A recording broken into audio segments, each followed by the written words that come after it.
É provável que você já tenha ouvido falar do famoso escritor irlandês Oscar Wilde.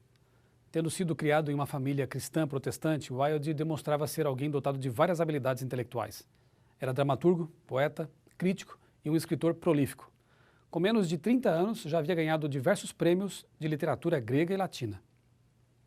Anos mais tarde, escreveu diversas obras, entre as quais O Retrato de Dorian Gray. Mas a mente dele parecia estar em um campo de batalha entre o amor de Deus e a sedução do sensual. Apesar de ser casado, em 1895, Wilde passou 2 anos na prisão por cometer atos imorais com vários rapazes. Ele considerava a homossexualidade como a demonstração mais pura do amor. Seu destino, após a prisão, foi Paris, na França, onde passou seus últimos anos. Finalmente, em novembro de 1900, uma forte meningite tirou-lhe a vida. Alguns sugerem que a doença foi agravada pelo álcool e pela sífilis. Wilde morreu como qualquer outro, mas não sem tomar uma última decisão. Momentos antes de morrer, o escritor solicitou a presença de um sacerdote católico para lhe oferecer perdão, já que o caminho trilhado por ele não era capaz de lhe oferecer, de proporcionar paz. Uma conclusão um tanto óbvia para um gênio, mas que demorou para ser entendida. O funeral foi realizado numa igreja famosa, no centro de Paris. O silêncio e a reverência daquele local evocam a tranquilidade que pode ser sentida quando há um compromisso com a pessoa do Filho de Deus, a verdade. Estamos diante de uma tarefa extremamente difícil. Unir a mente e o coração não é realmente algo simples. Aceitar argumentos e declarações racionais é o início de uma jornada que deve culminar com o comprometimento vitalício com o conteúdo compreendido. Ao contrário disso, o que vemos em nossos dias é uma insistente negação da fé cristã em diversos segmentos da sociedade. Malcolm Muggeridge, o famoso jornalista britânico que abraçou a fé cristã em seus últimos anos de vida, disse o seguinte: se tornou claro na segunda metade do século XX que o homem ocidental decidiu abolir a si mesmo. Estando cansado da luta para ser ele mesmo, ele criou seu próprio tédio, fora de sua própria riqueza, a sua própria impotência, fora de sua própria erotomania, sua própria vulnerabilidade, de sua própria força. Ele mesmo tocando a trombeta que faz com que as paredes de sua própria cidade se desmoronem, em um processo de autogenocídio, convencendo-se de que ele é muito numeroso e trabalhando em conformidade com a pílula, bisturi e seringas para se tornar menor, a fim de ser uma presa fácil para seus inimigos, até que, finalmente, ter se educado em imbecilidade e poluído e se drogado em estupefação, ele se ajoelha perante um cansado, agredido e velho brontossauro e torna-se extinto. Declaração poderosa, não acha? Pense em um momento nisto. Mesmo diante de tamanho avanço tecnológico e da libertação de todas as correntes que impedem o prazer, é comum encontrarmos pessoas que andam quase em desespero em busca de algo que seja capaz de preencher o vazio do coração. Cientistas são incapazes de responder questões fundamentais da existência humana, como qual o sentido da vida? Líderes internacionais bem-intencionados são quase descartáveis em uma sociedade que resolveu tornar a vida um exercício diário inútil. Assim como Oscar Wilde, muitos outros só se apercebem da necessidade de Deus após fracassarem suas tentativas de satisfação. O rei Salomão viveu por volta do ano 950 a.C. 3.000 anos nos separam dele. Mas suas palavras, tão distantes no tempo, no passado, ecoam em nossos ouvidos e nos trazem à mente sentimentos conhecidos de todos nós.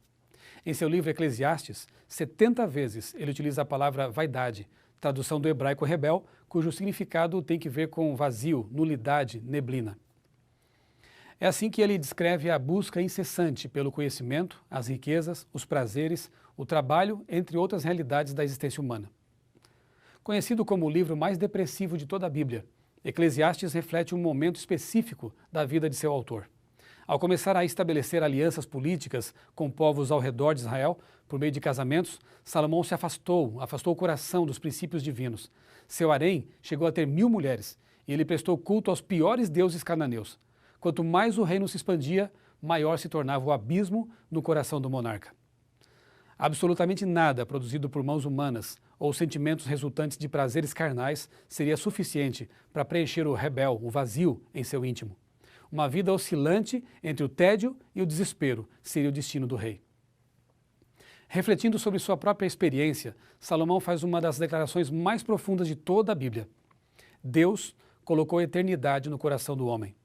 O vocábulo hebraico olam, traduzido como eternidade nesse texto, também pode significar infinito. Portanto, o texto está dizendo que há um espaço infinito em nosso coração.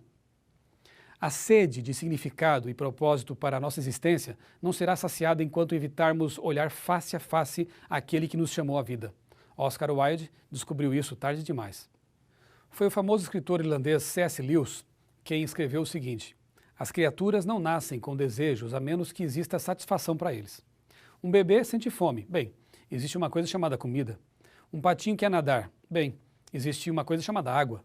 Se eu encontrar em mim mesmo um desejo que nenhuma experiência neste mundo pode satisfazer, a explicação mais provável é que eu fui feito para outro mundo. Uma vida vazia é precisamente o que temos quando nos encaramos no espelho de nossa existência. Não é mera coincidência que uma das mais conhecidas frases de Cristo seja: vinde a mim todos vós, que estáis cansados e sobrecarregados, e eu vos aliviarei. O cansaço provocado por essa busca incessante só pode ser aliviado com a pessoa de Jesus Cristo. De maneira maravilhosamente bela, Malcolm Muggeridge descreve a inutilidade do esforço humano no século passado e a contrasta com a simplicidade e a relevância do Filho de Deus.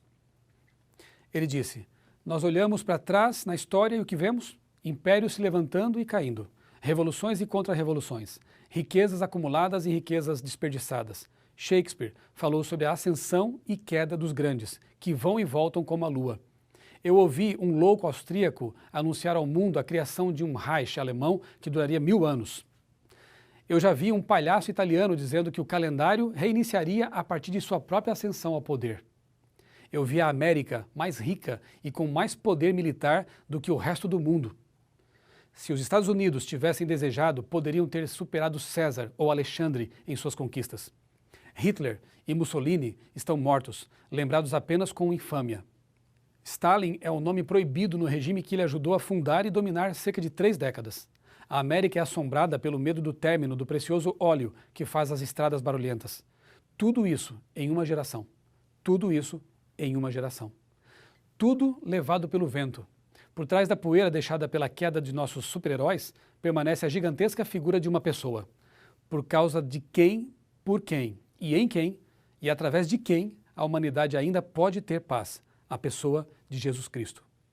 Jesus chama você para uma nova vida. Aceite-o hoje e descubra um novo mundo marcado pelo sentido que nenhum outro ser é capaz de lhe proporcionar. Que tal materializar essa aceitação, essa decisão? O casamento é uma demonstração pública do compromisso entre um homem e uma mulher. O batismo é uma demonstração pública da aceitação da fé cristã. Depois de receber diversas informações neste estudo, o que impede você de assumir um compromisso com a verdade por meio do batismo? Que Deus ajude você a dar esse passo muito importante. Que Deus o abençoe.